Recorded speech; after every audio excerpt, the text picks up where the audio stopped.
vamos a algo que me parece que es necesario abordar también con claridad, con sentido crítico, abiertos a entender las cosas y no dejarnos llevar solo por declaraciones, boletines de prensa o posturas partidizadas. En ese sentido, me da mucho gusto que esté con nosotros y podamos platicar con David Fernández. Él es integrante del Centro Pro Derechos Humanos Miguel Agustín Pro Juárez, de la Comisión de la Verdad sobre la Guerra Sucia, y me da mucho gusto saludar a David Fernández. David, buenas tardes. Hola, Julio, muy buenas tardes. Me da mucho gusto saludarte a ti y a tu auditorio. Gracias por la invitación. Al contrario, David.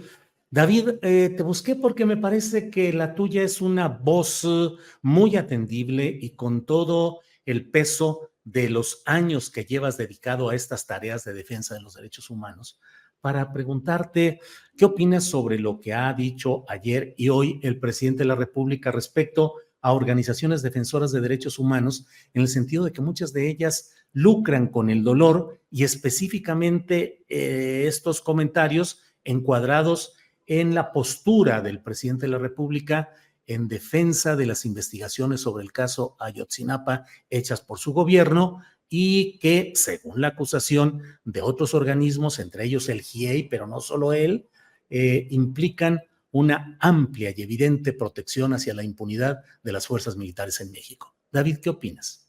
Bueno, gracias por la pregunta.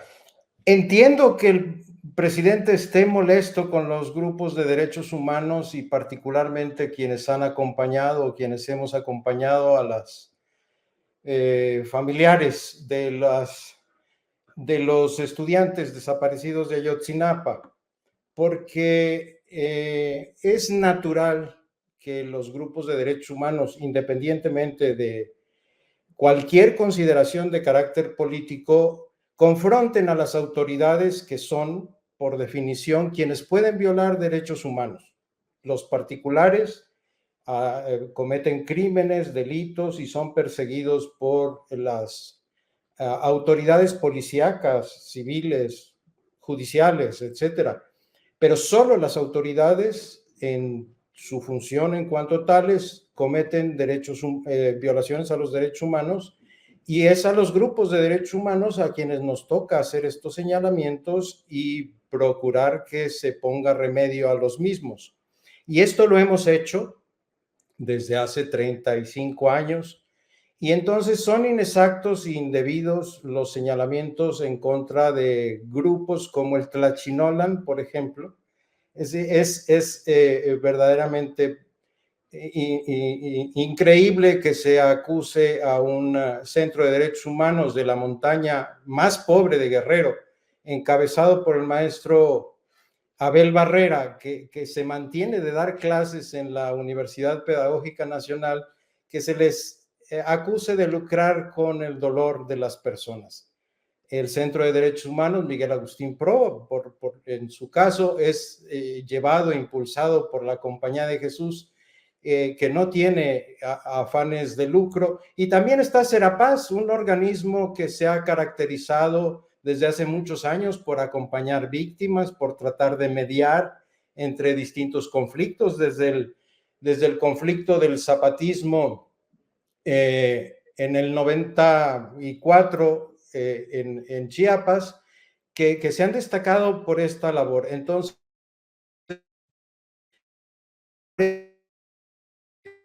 no es una acusación justa. Como digo, entiendo que pueda estar molesto el presidente, pero detrás de estos y otros muchos grupos de derechos humanos, civiles o religiosos, hay una trayectoria de honestidad en la lucha por la defensa de la dignidad de las personas, y particularmente, hay que decirlo, de los grupos más empobrecidos o quienes son víctimas de injusticia estructural. Esto es lo que yo podría decir. Bien, David. En el caso específico de lo que ha sido la defensa y el acompañamiento con los familiares de los 43, ¿qué ha sucedido? ¿Por qué esta polarización de posturas? De un lado, el señalamiento, desde mi punto de vista, documentado y probado de las fallas en la entrega de información de parte de las altas autoridades de la Defensa Nacional de los militares, y de otra parte, el presidente de la República señalando que ya se informó todo lo que se tenía que informar y que hay una campaña de desacreditación contra las Fuerzas Armadas en México, David. El tema es que los familiares mismos no han encontrado respuesta a su demanda principal, y es encontrar el destino que han tenido, que tuvieron los estudiantes, sus hijos desaparecidos. Entonces, frente a esto, hay la exigencia, después de una promesa de parte del presidente, de que se esclarezca qué es lo que ocurrió y quiénes fueron los responsables. Y esto no ha ocurrido. Entonces, se entiende que haya una polarización de posturas. El presidente diciendo es que hemos hecho todo lo posible, no lo dudo, no lo dudo. Hay muchos presos, hay algunos generales detenidos, etcétera.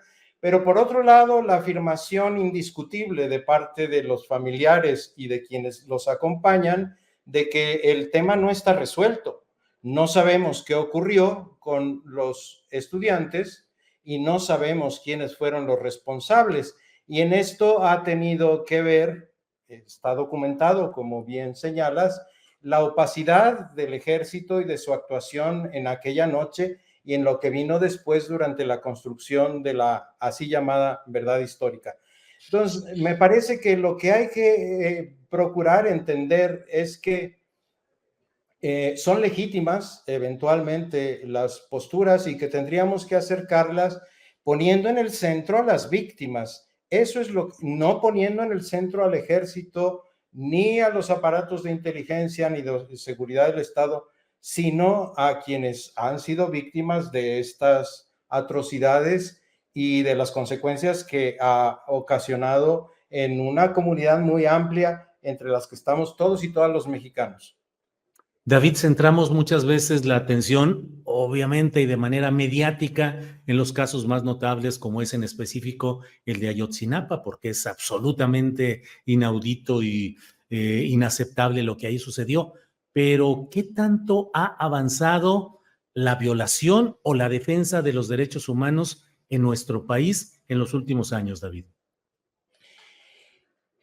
Se necesitaría mucho más rigor para hacer un balance de la causa de los derechos humanos. Yo valoro que hay una mayor conciencia, conocimiento y exigencia del respeto y aprecio por las garantías fundamentales y los derechos humanos. Esto es un avance cultural muy importante en el país que hay que reconocer y que es, entre otros, fruto de la lucha de numerosísimos grupos en todo el país que educan, defienden, promueven los derechos básicos y la dignidad de las personas. Por otro lado, hay un recrudecimiento de la violencia, y este recrudecimiento de la violencia ha traído aparejado también la violación de derechos humanos. Me parece a mí que hay un mandato del comandante supremo de las Fuerzas Armadas, del presidente de la República, de suerte que el ejército y las policías que dependen del fuero federal o de la federación no cometan violaciones a los derechos humanos. Entonces también tengo que reconocer que no hay un mandato como en otros momentos o una tolerancia franca a que se cometan graves violaciones a los derechos humanos. Pero en el contexto de la lucha contra el crimen organizado, en el contexto de batallas electorales también y de control territorial que se ha desatado en el país, hay graves violaciones a los derechos humanos, hay masacres en donde están involucradas la Guardia Nacional, el Ejército, y esto no quiere decir que sus mandos lo hayan dicho o lo hayan mandado, sino que esto está ocurriendo y es necesario ventilarlo, evidenciarlo y entender que, como manifestó Ayotzinapa, que hay que decir, Ayotzinapa es paradigmático Probablemente no porque sea el más grave de los crímenes o violaciones a los derechos humanos, lo que sea, sino por otras razones, pero ejemplifica la colusión entre los organismos de seguridad del Estado y el crimen organizado. Y eso es también en sí mismo una violación gravísima a los derechos humanos, que aquella persona, aquella institución que tiene por mandato dar seguridad a las personas, a los bienes y a las libertades de los ciudadanos y ciudadanas, sean quienes pongan en riesgo precisamente las libertades, los bienes y las personas que habitamos en el país. Esto es lo que podría decir, pero muy superficialmente quizá, para que merecería una profundización posterior. David, te agradezco mucho esta posibilidad de platicar.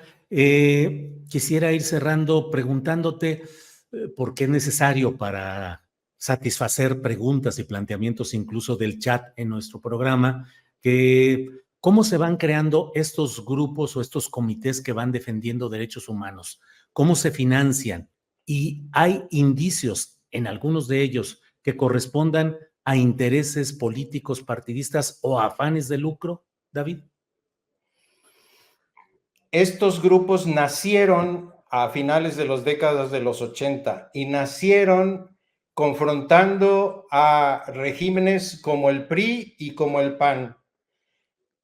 Yo fui director del Centro de Derechos Humanos y me tocó señalar al régimen de Zedillo, nos tocó enarbolar la lucha de los defensa de los derechos humanos de los presuntos zapatistas presos, por ejemplo, y desde una postura de autonomía partidaria 100%. Y así podría hablar de la mayoría de los grupos de derechos humanos que están articulados en la red de derechos humanos, todos los derechos para todos y todas.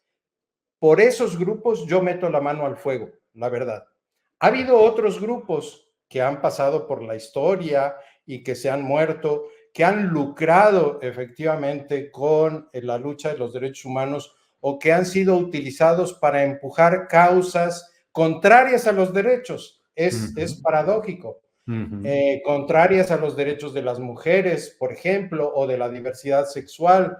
Y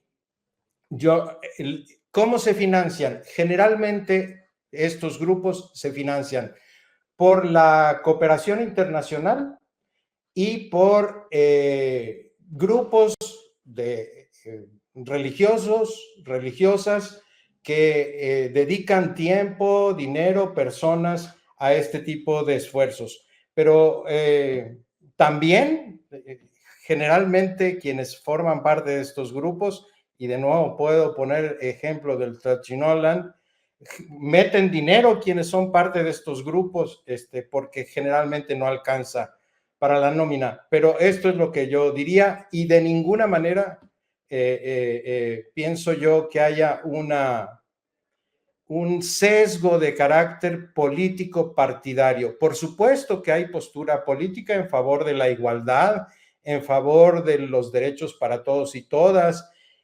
Lo hacemos algunas de nuestras organizaciones desde quienes han sido violentados estructuralmente, como empobrecidos o excluidos.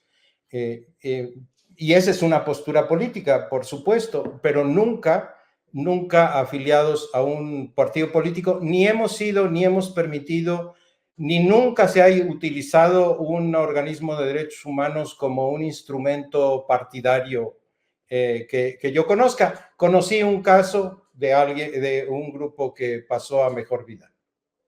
Bien, David, pues a reserva de lo que desees agregar, yo te agradezco esta amabilidad de estar con nosotros y pasar revista, analizar a este tema hoy tan en la mesa de discusión. David.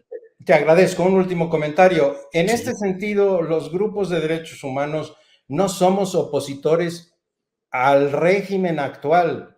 Pensamos que se abría una posibilidad para empujar la causa de la verdad, de la justicia, de los derechos fundamentales de las personas, y lamentamos que haya una mala comprensión del trabajo que se realiza y que se ha realizado, como digo, desde hace casi 40 años, independientemente del tipo de gobierno que teníamos, con gobiernos panistas y con gobiernos priistas, y ahora con el gobierno de Andrés Manuel López Obrador y de Morena, y lo seguiremos haciendo con quienes sigan después.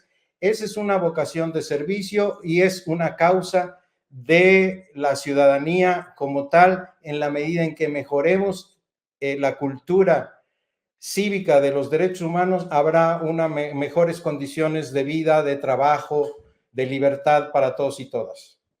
David, te agradezco mucho esta posibilidad de platicar y lo seguiremos haciendo más adelante si nos lo permites. Muchas gracias por esta ocasión, David. Al contrario, muchísimas gracias, Julio. Enhorabuena.